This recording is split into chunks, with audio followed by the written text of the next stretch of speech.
Los TV. Aujourd'hui, Los TV est à Fetinos, à Los Angeles. Et je reçois un invité dans mon émission qui s'appelle Vivien. Bonjour Vivien. Bonjour Brigitte, bonjour Alors, à tous. je voudrais te présenter parce que tu as fait un exploit. Tu as traversé la France à vélo. Oui, tout à fait. Alors raconte-nous un petit peu ce que tu as fait. Eh bien, donc la traversée était de Saint-Tropez à Los Angeles. Pourquoi on a fait cette opération-là pour plusieurs raisons. La première, j'ai perdu mon papa d'un cancer du poumon un an avant de faire la traversée. Donc je voulais lui rendre hommage ainsi qu'à toute ma famille. La deuxième chose, c'était dans l'objectif de récolter des fonds pour la lutte contre le cancer. Et dans ta démarche, est-ce que sur ta route, tu as dû avoir des petits soucis de logistique peut-être? Alors souci de logistique, non, parce qu'on était très organisés. Quelques déceptions, c'est que les communes m'ont passé, n'ont pas joué le jeu. J'avais contacté les communes pour demander de l'hébergement, puisque chaque sou dépensé était un sou qui ne partait pas dans la cagnotte. Malgré le fait de faire du sport à un bon niveau, quand vous vous lancez dans une traversée de la France comme ça, tout seul, c'est très compliqué parce que vous n'avez pas d'abri, vous êtes tout seul, donc vous prenez le vent tout le temps. Et là, ça représentait quand même 1314 km pendant 9 jours.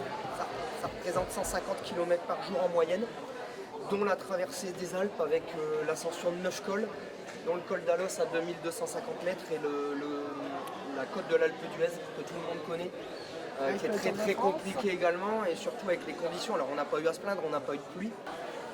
Donc pendant ton parcours, je crois que la logistique a été gérée par une personne qui a pris beaucoup de place pendant ce projet.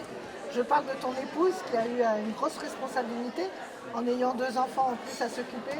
Ouais. Ça a été très important pour elle. Ça a été très important et ça a été primordial parce qu'en fait le but c'était de le faire vraiment en famille. Et c'est vrai que son rôle a été tout autre, hein, mais ça représentait du sport, vraiment du sport également, de pouvoir gérer les 2 petits, plus la route, plus le stress de savoir que moi je partais. C'est toujours stressant de savoir que son mari s'en va comme ça sur la route tout seul. J'avais un traceur GPS qui lui permettait de voir mon avancée exactement où j'étais. Mais oui, je lui tire vraiment mon chapeau et elle a autant de mérite que moi dans la réussite de notre projet. Merci Vivien et Merci, à bientôt. Brigitte. Merci beaucoup.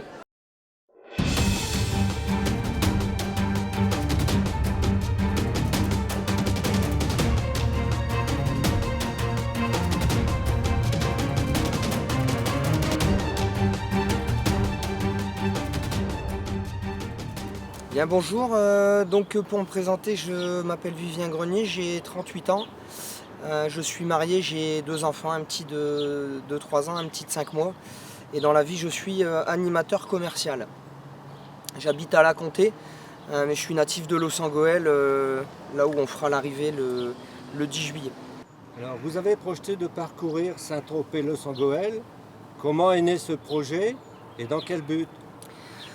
Alors il y a plusieurs raisons à ça. La première, l'année dernière, j'ai perdu mon papa d'un cancer du poumon. Et c'était mon dernier parent, donc ça m'a fait un électrochoc. Finalement, je me suis rendu compte que quand on perdait son dernier parent, c'est un peu comme si tous les autres mouraient une deuxième fois. Donc j'ai eu franchement du mal à passer cette étape-là. Donc ça, c'est une des raisons. Et la deuxième, c'est que j'avais envie, à travers un projet sportif, de défendre une cause. Donc le lien de cause à effet, c'est la lutte contre le cancer. Et puis j'ai dit à ma femme, écoute, j'ai envie de faire un défi important, je voudrais traverser la France à vélo.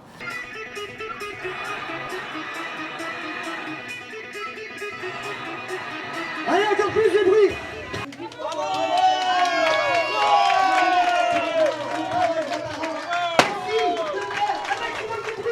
La première émotion, c'est que c'est un vrai exploit sportif. Ceux qui ici font du sport, qui font du vélo encore plus, le savent. Faire 200 bords à vélo, c'est déjà une aventure. Donc du coup, c'est vraiment un moment de la communauté. C'est un moment pour toi, c'est un moment pour ton père, et c'est un moment de plaisir pour nous tous. Je te félicite et je t'embrasse.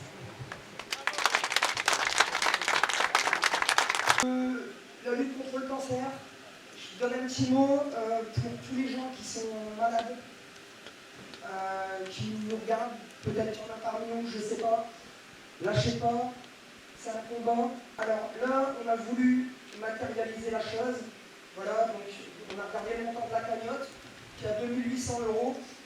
Donc merci du fond du cœur à tous les gens qui ont participé.